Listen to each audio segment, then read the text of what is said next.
വിശ്വാസത്തിന്റെ കാര്യത്തിൽ ശശി തരൂരിനെ പോലെ ചിന്തിക്കുന്ന കോൺഗ്രസിന്റെ നേതാക്കളോടും കേരളത്തിലെ കോൺഗ്രസിന്റെ നേതൃത്വത്തോടും പിന്നെ കോൺഗ്രസിന്റെ നേതാക്കന്മാർ എന്ത് കാണിച്ചാലും ഒരു ഉളുപ്പുമില്ലാതെ വന്നിരുന്ന് സോഷ്യൽ മീഡിയയിൽ ന്യായീകരിക്കുന്ന കോൺഗ്രസിന്റെ സൈബർ കൂട്ടത്തോടുമാണ്. ഇന്ത്യ എന്ന് പറയുന്നത് ഒരു ജനാധിപത്യ മതേതര രാജ്യമാണ്. ആർക്ക് വേണമെങ്കിലും ഇഷ്ടമുള്ള മതത്തിൽ വിശ്വസിക്കാം, ഇഷ്ടമുള്ള ദൈവങ്ങളെ ആരാധിക്കാം, ഇഷ്ടമുള്ള ആരാധനാലയങ്ങളിൽ പോയി പ്രാർത്ഥന നടത്താം. അതിനൊന്നും ആർക്കും ഒരെതിരുമില്ല. പക്ഷേ ഒരു മതത്തിന്റെ ആരാധനാലയം തകർത്ത് ആ ഭൂമി കയ്യേറി അവിടെ മറ്റൊരു മതത്തിന്റെ ആരാധനാലയം പണിയുന്നതിനെയാണ് ഞങ്ങൾ എതിർക്കുന്നത്. അതിനെയാണ് മതേതര ഇന്ത്യയിൽ നിന്നുകൊണ്ട് ഞങ്ങൾ ഉറക്കെ വിളിച്ചു പറയുന്നത്.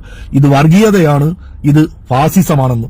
ഇനി ശ്രീരാമനെ നിങ്ങൾക്കിഷ്ടപ്പെടാം, ശ്രീരാമന് വേണ്ടി നിങ്ങൾക്ക് ക്ഷേത്രങ്ങൾ പണിയാം, ഇനി നിങ്ങൾക്ക് ശ്രീരാമനെ ആരാധിക്കുകയും ചെയ്യാം. അതിനും ആർക്കും ഒരെതിർപ്പുമില്ല. ഒരു